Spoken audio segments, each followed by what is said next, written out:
A Covid-19 volta a preocupar no Brasil. A taxa de transmissão atingiu o maior índice desde julho deste ano. Ontem foi dia da entrega do Prêmio Band Cidades Excelentes, etapa estadual. Prefeitos e gestores de todas as regiões do estado participaram do evento. Escolas da rede estadual vão contar com aulas e debates sobre o envelhecimento. E olha, faltam 10 dias para a Copa do Mundo e a liberação de funcionários para assistir aos jogos já é a discussão mais comum nas rodas de conversas dentro das empresas. Vamos conversar com um advogado para esclarecer as dúvidas. Essas e outras informações você acompanha a partir de agora no SC Acontece ao vivo para toda Santa Catarina.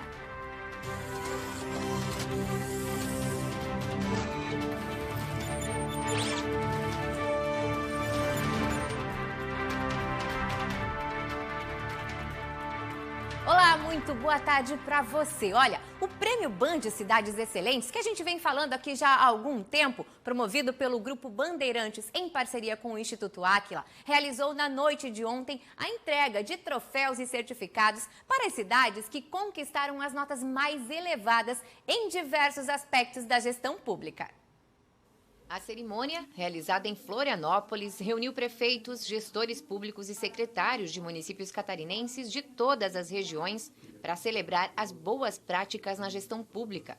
Uma maneira de reconhecer iniciativas pioneiras, incentivar a implementação de projetos de melhora na esfera pública, disseminar soluções de gestão que sirvam de referência para outros municípios e valorizar servidores públicos que atuam de forma proativa em benefício do interesse público e, com isso, transformam o nosso estado em um lugar cada vez melhor para se viver. A premiação foi dividida em 6 pilares e o prêmio geral. Cada um dos pilares estava dividido em 3 categorias populacionais até 30 mil habitantes, entre 30 mil e 100 mil habitantes e acima de 100 mil habitantes. No pilar Infraestrutura e Mobilidade Urbana, categoria 30 mil habitantes, os municípios indicados foram Itapiranga, Orleans, Santo Amaro da Imperatriz. E o vencedor foi Orleans. Entre 30 mil e 100 mil habitantes, Itapema, Joaçaba e Timbó foram os finalistas. Timbó levou a premiação. Nas cidades acima de 100 mil habitantes concorreram Balneário Camboriú, Florianópolis e São José. E Balneário Camboriú ficou em primeiro lugar. No pilar Saúde e Bem-Estar, os melhores desempenhos das cidades menores que 30 mil habitantes foram de Angelina, Anita Garibaldi e Peritiba. E quem ficou com o primeiro lugar foi a cidade de Peritiba. Entre 30 mil e 100 mil habitantes, os finalistas foram Pomerode, São Miguel do Oeste e Timbó. E São Miguel do Oeste levou o troféu para casa. Acima de 100 mil habitantes, Blumenau, Chapecó e Florianópolis foram indicadas. E a vencedora da categoria foi Blumenau. No pilar Governança, Eficiência Fiscal e Transparência, na categoria menor que 30 mil habitantes, Balneário Pissarras, Iporã do Oeste e Palmitos foram finalistas. E a cidade vencedora foi Palmitos. Entre 30 mil e 100 mil habitantes, as indicadas foram Concórdia, Joaçaba e Videira. E quem conquistou o primeiro lugar foi Videira. Acima de 100 mil habitantes, Chapecó, Jaraguá do Sul e São José disputaram. E o primeiro colocado foi o município de Chapecó. No pilar Desenvolvimento Socioeconômico e Ordem Pública, os melhores desempenhos entre as cidades até 30 mil habitantes foram de Braço do Trombudo, Iomerê e Lacerdópolis. E quem venceu foi a cidade de Braço do Trombudo. Entre 30 mil e 100 mil habitantes, Joaçaba, Pomerode e Timbó concorreram. E quem ficou com o primeiro lugar foi Timbó. Acima de 100 mil habitantes, Blumenau, Jaraguá do Sul e São José foram finalistas. E Jaraguá do Sul conquistou a primeira colocação. No pilar Educação, na categoria menor que 30 mil habitantes, Luzerna, Peritiba e São José do Cedro foram finalistas. E quem venceu foi a cidade de Luzerna. Entre 30 mil e 100 mil habitantes, as indicadas foram Barra Velha, Pomerode e Timbó. E Pomerode ficou em primeiro lugar. Acima de 100 mil habitantes, Brusque, Criciúma, Jaraguá do Sul disputaram. E Jaraguá do Sul conquistou o primeiro lugar. No pilar Sustentabilidade, entre as cidades menores que 30 mil habitantes, Balneário Pissarras, Garopaba e Treviso foram finalistas. E a vencedora da noite foi Treviso. Entre 30 mil e 100 mil habitantes, as indicadas foram Itapema, Pomerode e Timbó, e o primeiro lugar ficou para Timbó. Acima de 100 mil habitantes, Balneário Camboriú, Itajaí e Jaraguá do Sul concorreram, e Balneário Camboriú levou o troféu.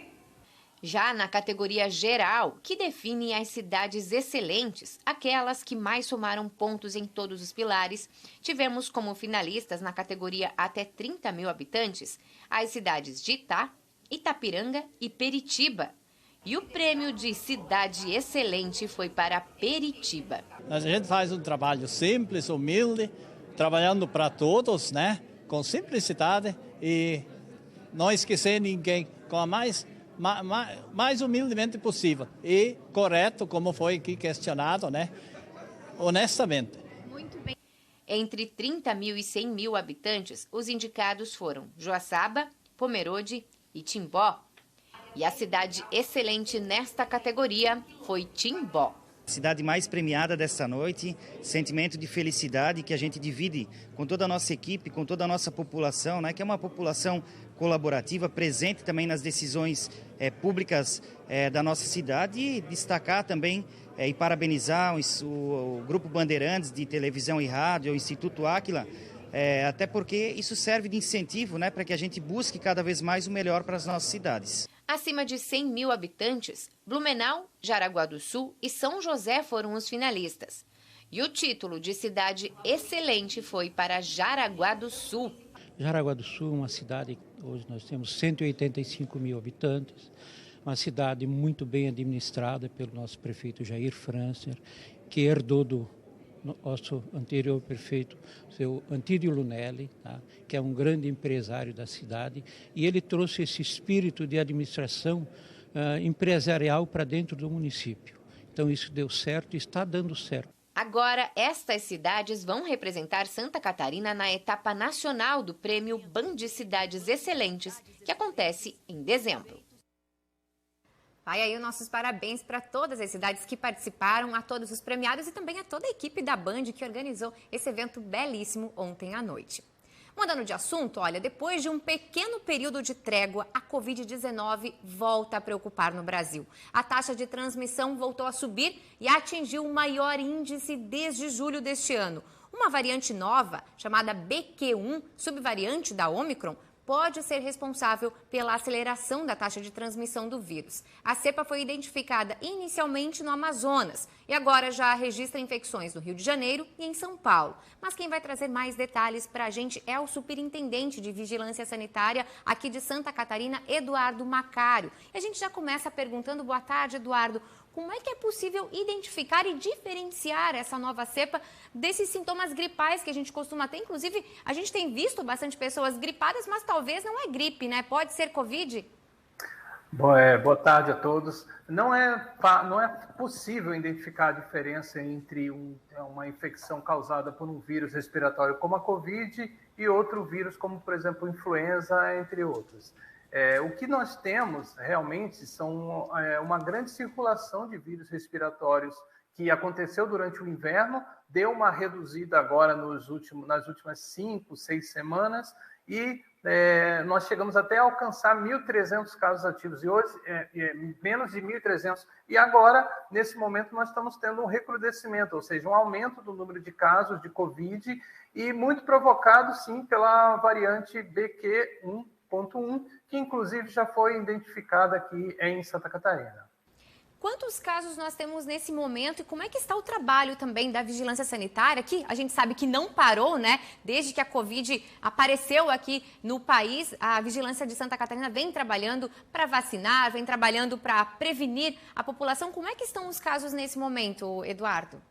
Bom, nós estamos com uma elevação no número de casos leves. Os casos de síndrome gripal, eles têm aumentado. Nós partimos de 1.300, já estamos com 2.300 casos ativos, ou seja, 1.000 casos ativos a mais do que na semana anterior. Mas, felizmente, o número de internações e de mortes por Covid-19 continua baixo.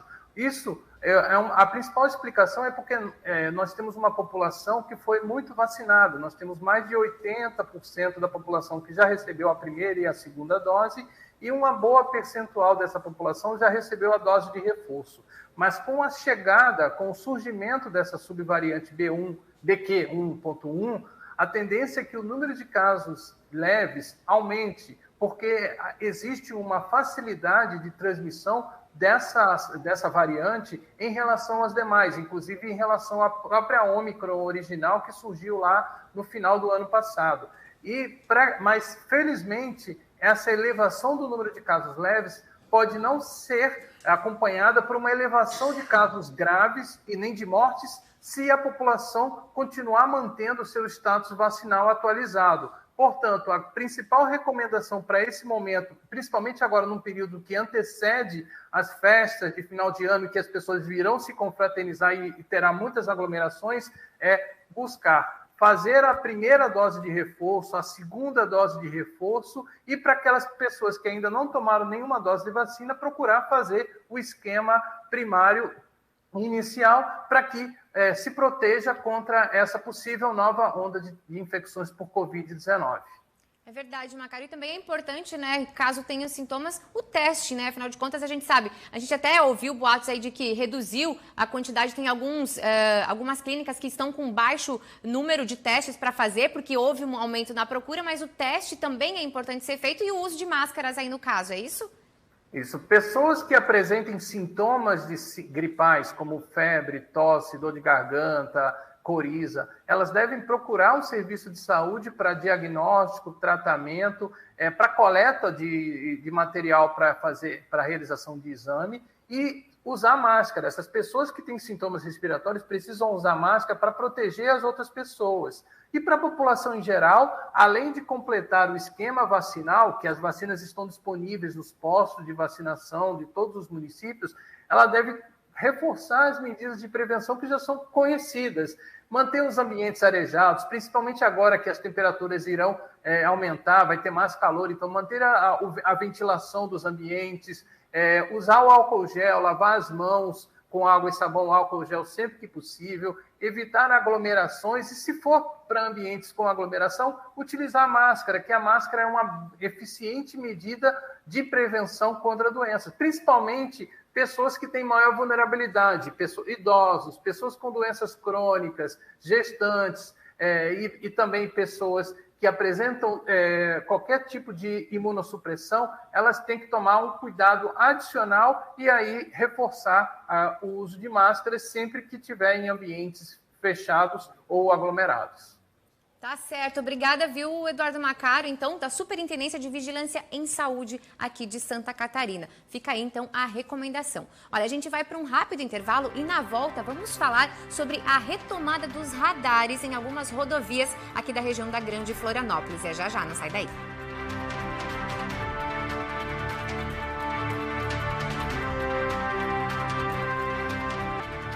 Olha só, estamos de volta e agora atenção aos motoristas. Radares fixos vão ser ativados nas rodovias federais da Grande Florianópolis a partir de amanhã, sexta-feira, dia 11. Serão 7 em São José, 3 em Palhoça e 2 em Biguaçu. Quem vai trazer os detalhes pra gente é a repórter Júlia Matos, que está ao vivo, inclusive aí na rodovia, né, Juliana, 282, no início, quilômetro 1. E já conta pra gente, Júlia, esses radares, antes eles estavam lá instalados, fixos, mas não estavam cobrando.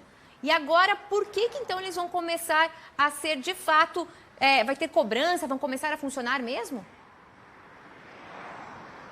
É isso, Grazi. Boa tarde para você, boa tarde para quem acompanha o SC Acontece. Esses equipamentos já estavam instalados nessas 3 cidades, né, Palhoça, Biguaçu e São José, há quase um ano. Esse espaço de tempo ele foi considerado, na verdade, um período de teste e, como você disse, com caráter educativo, para que os motoristas soubessem quais são esses pontos com o radar e já se acostumassem com eles. Período de teste finalizado, a Polícia Rodoviária Federal, agora junto com a concessionária Artérias Litoral Sul, vai ativar esses radares. Serão 12, né? E agora os motoristas, então, estarão sujeitos à multa caso haja excesso de velocidade. Aqui comigo está o inspetor da Polícia Rodoviária Federal, Adriano Fiamoncini. Inspetor, esse período de um ano aí de testes é muito importante para que esse novo período comece a funcionar bem, é isso? Boa tarde. É importante que os sistemas da concessionária Artéries conversem bem com os sistemas da PRF, que por sua vez tem que conversar bem com os sistemas do Detran de Santa Catarina. Também esse período é importante para que a população se acostume com o radar e para que o Inmetro faça as medições previstas em lei. Perfeito. Os radares que estarão agora ativos são do tipo Pardal, certo? Os pórticos que estavam ativos antes foram retirados. Qual que é a diferença? Como que eles vão funcionar? O sistema antigo, com pórticos e display, causava muita retenção no trânsito. Muitos motoristas diminuíam até 50 km por hora e acabavam até causando colisão traseira. Esse sistema, a ideia é que o fluxo se mantenha numa velocidade constante, que evite aquele acelera e freia como no sistema anterior. Perfeito. A partir de agora também a expectativa é que menos acidentes aconteçam. Isso. Esse trecho de São José, Palhoça e Biguaçu é extremamente urbanizado. Muita travessia de pedestres. É importante que a velocidade seja baixa nesse trecho, principalmente finais de semana à noite, quando muita gente que volta das festas e acaba abusando da velocidade e cometendo acidentes. Perfeito. A fiscalização, como é que vai acontecer durante esse processo? Os equipamentos, a partir do dia 11, começam a funcionar normalmente. Eles já funcionam, já registram imagens, mas essas imagens ainda não são válidas. Elas passam a ser válidas a partir de sexta-feira. Perfeito, muito obrigada. Essas são as informações. Graças para o pessoal de casa, para ficar bem ligado que agora serão 12 novos radares aí funcionando e multando aqueles que ultrapassarem a velocidade permitida. Eu volto com você no estúdio. Obrigada, Júlia, pelas informações. E fica aí, então, o alerta para os motoristas que costumam passar por aí diariamente. Olha, escolas da rede estadual vão contar com aulas e debates sobre envelhecimento. O projeto visa levar o assunto para a sala de aula nas mais de 1.000 escolas da rede. Confira na reportagem de Gabriela Suanig. Segundo o IBGE, a população brasileira manteve a tendência de envelhecimento dos últimos anos e ganhou aproximadamente 5 milhões de idosos desde 2012. Em Santa Catarina, a expectativa de vida gira em torno de 79 anos, uma das maiores do país. Pensando nisso, foi lançada nesta quarta-feira a Política de Educação para o Envelhecimento, um documento desenvolvido pela Secretaria Estadual de Educação que tem como objetivo inserir a temática e promover reflexões sobre o envelhecimento no dia a dia das mais de 1.000 escolas da rede estadual. Com este projeto, Santa Catarina será o primeiro estado do país a seguir as diretrizes curriculares nacionais de educação básica, que prevêem o estudo do Estatuto do Idoso dentro das escolas. Nós temos políticas desenhadas com vistas a dar luz dentro do currículo escolar ao trabalho desses temas específicos, né? No que se refere ao envelhecimento, nós tivemos 13 parceiros, um deles especificamente que bateu a nossa porta e nos provocou a construção desse documento, que busca, então, efetivamente levar a discussão nas escolas da rede estadual e também de todo o sistema de ensino dessa temática tão importante e inerente a todo ser humano, que é o envelhecimento. O material foi desenvolvido em parceria com o Conselho do Idoso e outras 12 instituições e será distribuído para professores ainda este ano. É para o professor incluir o tema dentro da aula dele, qual seja a aula que esse professor dá.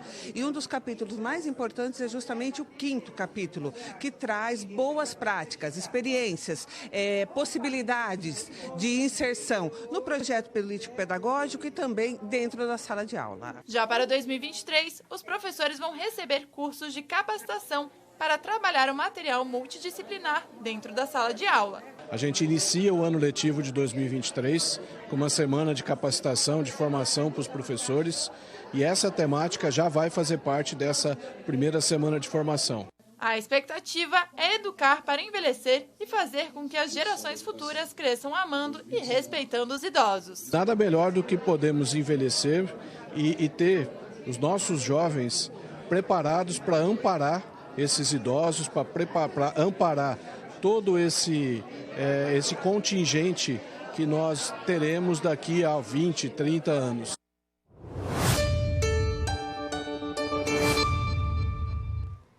A A quinta-feira é de sol em todas as regiões. E aquela instabilidade que predominava em boa parte do estado vai embora e dá lugar para uma massa de ar mais seco, sem indicativos de chuva, então, para hoje, viu? E até o vento sul e o sudeste, que estão há dias atuando aqui em Santa Catarina, passam agora para nordeste. Aí, a gente começa a ter temperaturas mais quentes. Vai dar para sentir um calorzinho hoje à tarde, viu? Boa parte do estado vai estar aí com termômetros na casa dos 28 graus. Vamos dar uma olhadinha?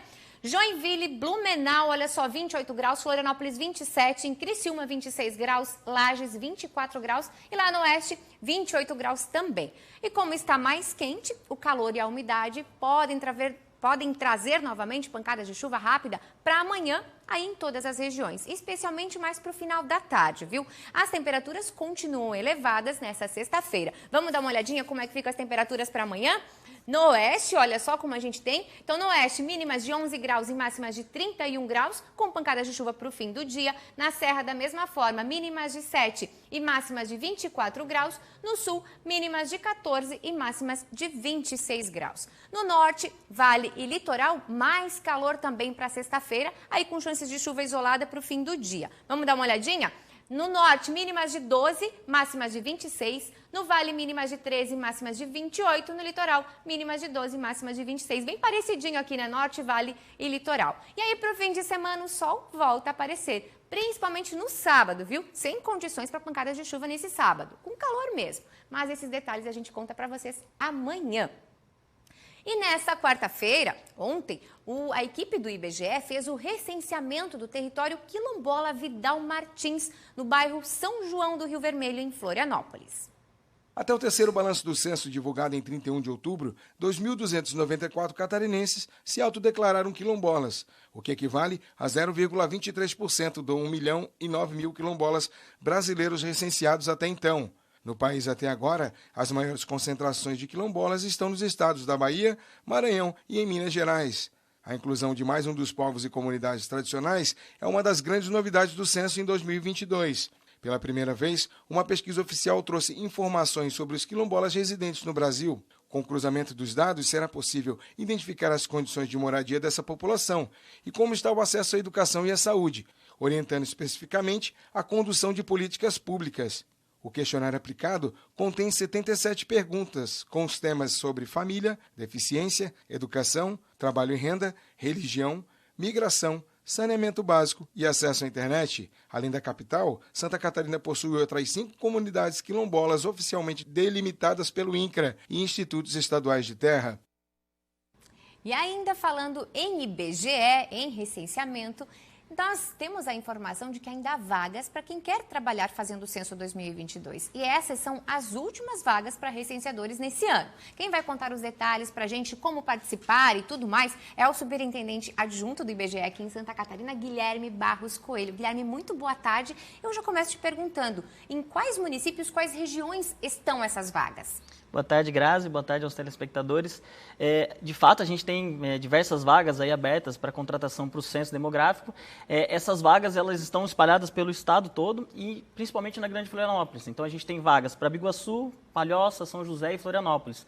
Então, quem tiver interessado em trabalhar, em arrumar um bom serviço, né, podendo colocar o IBGE com sua credibilidade no seu currículo, a gente faz o convite aí para que venha trabalhar conosco. E tem, inclusive, uma boa remuneração, mas a remuneração depende da quantidade de tempo trabalhado, é isso? Exatamente. Ela é uma remuneração por produção, então a carga horária, ela não é uma carga horária fixa, ela pode ser flexível e isso, claro, vai variar o salário do trabalhador. Quanto mais horas trabalhadas, maior o vencimento e quanto menor, obviamente, é proporcional. Então, até aqueles que possuem um emprego, né, um outro emprego, podem efetivamente trabalhar com o IBGE nas horas que não estão trabalhando nesse outro emprego. Ah, isso é bem interessante, né? E aí, caso as pessoas estejam interessadas, como é que elas fazem para poder se candidatar a essas vagas?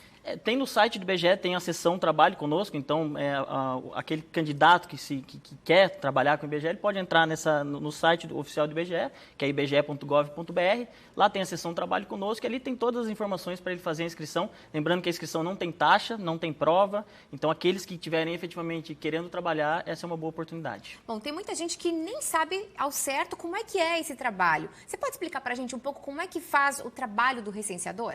O recenseador é aquele que efetivamente bate as portas dos moradores para fazer o questionário, o recenseamento, né? Então, eles obviamente são treinados, o IBGE dá um treinamento para que eles tenham conhecimento de como manusear o equipamento. O equipamento é como se fosse um smartphone, é um celular, é todo feito de forma digital.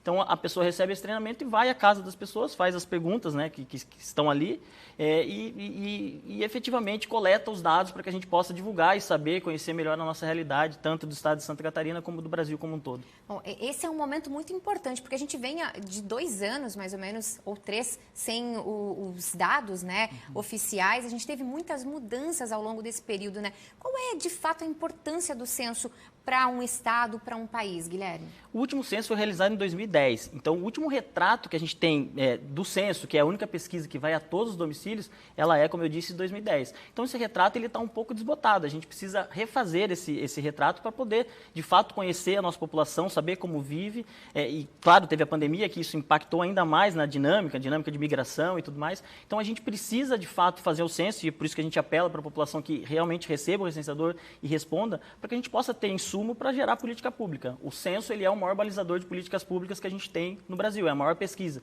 Então, é importantíssimo que a gente consiga fazer o censo, um censo de qualidade, para que isso retorne para a população e possa gerar boas políticas. Inclusive, os municípios, muitos recebem verbas de acordo com a quantidade de munícipes, né? De acordo com a quantidade da população. E isso reflete bastante. Mas vocês têm enfrentado algumas dificuldades, né? Quais são elas, Guilherme? E como é que é a chegada do recenseador? Ele chega uniformizado também, né? Então, a garantia da segurança é certa. Sim. A gente entende, né, essas dificuldades, a questão da insegurança da população em receber alguém estranho em sua casa, né? Então, a gente tem sim, eu estou com um colete aqui, é esse o colete que o recenseador vai à casa das pessoas, né, recensear.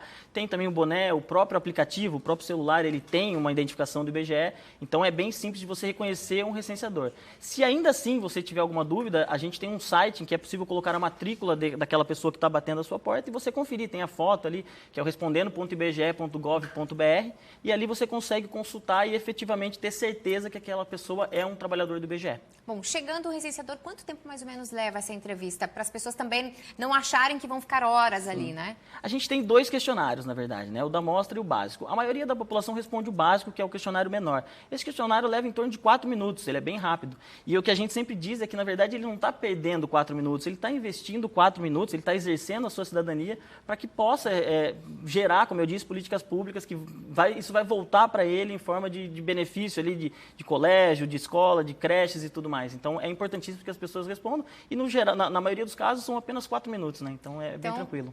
Fica aí o convite, né, para as pessoas. Faça um convite para que as pessoas participem do censo, por favor, IBGE. É isso, né? A gente pede aí a colaboração da população. Como eu disse, a gente entende a questão da insegurança, das dificuldades, mas, de fato, é importantíssimo, né, que o morador receba o IBGE, responda as perguntas e, enfim, exerça seu papel de cidadão, que é importantíssimo para o nosso país.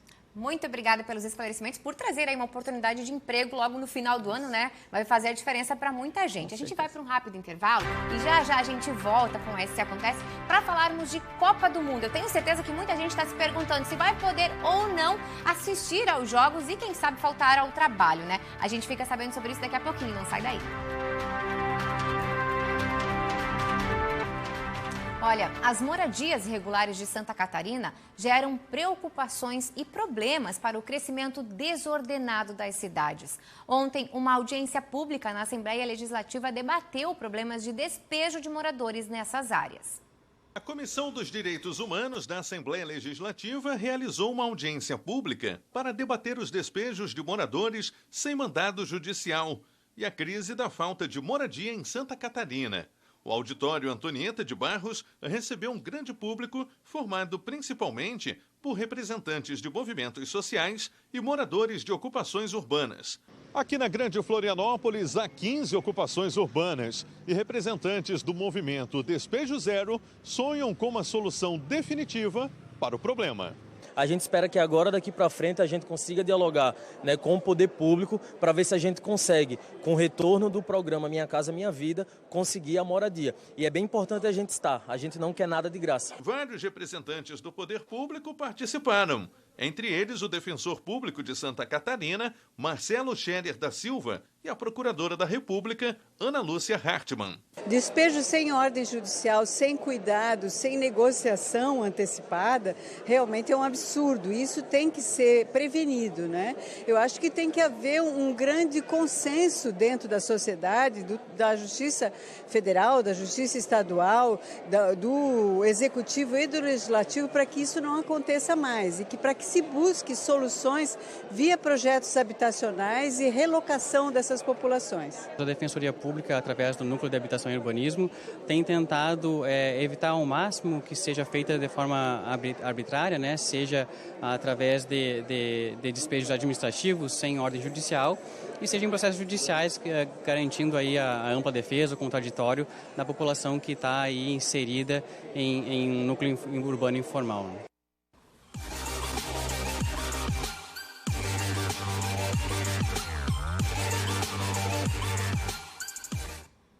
O Você Precisa Saber de hoje traz um assunto polêmico. Faltam 10 dias para a Copa do Mundo e a liberação de funcionários para assistir aos jogos já é uma discussão mais comum nas rodas de conversa dentro das empresas. Só que o que todo mundo quer saber é, o patrão tem que liberar para assistir a seleção na Copa? Quem vai contar isso para a gente é o Dr. Luiz Fernando Luque, advogado trabalhista, que já está aqui no estúdio conosco e eu já começo perguntando. Boa tarde, Dr. Luiz Fernando, eu quero saber. Pode ou não pode, deve ou não deve liberar? Boa tarde, Grazi, boa tarde a todos. Se você estiver perguntando a minha opinião, eu diria que deve, né? O brasileiro adora a Copa do Mundo, o brasileiro adora assistir aos jogos da seleção brasileira e para o clima organizacional é sempre bom que a empresa encontre alternativas de maneira com que permita aos trabalhadores estarem acompanhando os jogos da seleção. Mas, juridicamente falando, não há nenhuma obrigação legal da empresa liberar os trabalhadores. Na CLT não tem nenhum dispositivo que obrigue a empresa a agir dessa forma. Na Copa do Mundo de 2014, que foi aqui no Brasil, houve na época um decreto presidencial liberando os trabalhadores de trabalhar nos dias do Jogo do Brasil. Mas esse decreto, eu acredito que para essa Copa não vai sair, então vai depender da liberação mesmo por parte da empresa. Muito bem. É claro que isso pode ser um acordo, né, entre a empresa e o funcionário. E aí a parte legal, eu lhe pergunto, caso a empresa entre em acordo com o funcionário e libere, ela pode descontar, por exemplo, as horas que esse funcionário não vai estar trabalhando? Grazi, são duas situações distintas. Uma, a empresa pode liberar o trabalhador, olha, você não vai trabalhar, está liberado nesse dia do Jogo do Brasil, e aí me parece que não pode descontar as horas em que ele deixou de comparecer ao trabalho. Mas uma alternativa para as empresas é estabelecer um acordo para compensação dessas horas. Olha, você vai folgar 2 horas nesse dia, 2 horas nesse dia, 2 horas naquele dia, e vai compensar durante a própria semana ou durante o próprio mês, trabalhando meia hora a mais, 1 hora a mais, enfim, de maneira com que fique adequada essa compensação. A compensação não exige maiores formalidades, um simples acordo verbal ou por escrito mesmo. Até porque o horário dos jogos, nessa primeira fase, na verdade, durante toda a Copa, acho que o Brasil vai jogar de tarde, né? Mas essa primeira fase é 1h da tarde, às 4 horas da tarde o primeiro jogo, segundo jogo 1h da tarde, terceiro jogo às 4 horas da tarde novamente. Aí complica bastante, principalmente no caso do comércio, né? Fica uma situação realmente que é preciso se organizar, quem sabe colocar uma televisão lá, pode ser? Pode ser, sem dúvida. Há empresas que vão utilizar essa metodologia, porque não dá para, de fato, dispensar todo mundo. Alguns segmentos do comércio, supermercado, indústrias, não dá de parar. Então, talvez encontrar uma alternativa para que eles possam assistir os jogos dentro da empresa, né? É isso que me parece. Certo. No caso dos colaboradores, né? Eles têm obrigações, eles não podem simplesmente faltar ao trabalho para assistir aos jogos. Caso eles faltem, é considerado falta mesmo. Sim, o trabalhador... O contrato de trabalho dele não tem nenhuma alteração durante a Copa do Mundo. As cláusulas contratuais, as obrigações do trabalhador continuam em vigor e falta são punidas. Podem ser descontadas, pode o empregado levar advertência, em alguns casos até a aplicação de justa causa. Eu estava olhando esses dias alguns processos que a gente teve, processos trabalhistas, discutindo situações de empregados que foram desligados na Copa do Mundo. E aí a gente tem inúmeras situações curiosas. Alguns foram dispensados porque apresentaram atestado médico e foram vistos num bar bebendo com os amigos. outros foram dispensados por justa causa, porque foram liberados pela empresa, mas foram assistir aos jogos num bar e voltaram alcoolizados para a empresa. Uma outra situação que eu vi bastante curiosa foi de um grupo de empregados que, liberados para o trabalho durante um determinado tempo, demoraram mais do que esse tempo autorizado para retornar e também foram punidos, alguns deles por justa causa. A falta em si, um dia ao trabalho, não autoriza, talvez, a dispensa por justa causa, mas as situações foram distintas porque se analisou a ficha funcional de cada um dos empregados e alguns já tinham várias advertências, várias suspensões, e aí essa falta acabou acarretando na justa causa aplicada por parte da empresa. Ou seja, o melhor é entrar num acordo, é conversar, porque com diálogo tudo se resolve bem, né? E aí fica bom para os dois lados. Perfeitamente. Muito bem, muito obrigada, viu, doutor Luiz Fernando, por esclarecer tudo isso, né? A gente espera, claro, que a gente possa assistir aí, que todo mundo possa assistir os jogos da Copa do Mundo, torcer pelo nosso Brasil para que venha o Hexa, certo? Eu também estou na torcida. Muito bem, vocês acompanham as reportagens de hoje e muito mais informações no nosso site, no nosso portal tvbv.com.br. O SC Acontece de hoje vai ficando por aqui, mas amanhã, sexta-feira, a gente espera por você. Tchau, tchau!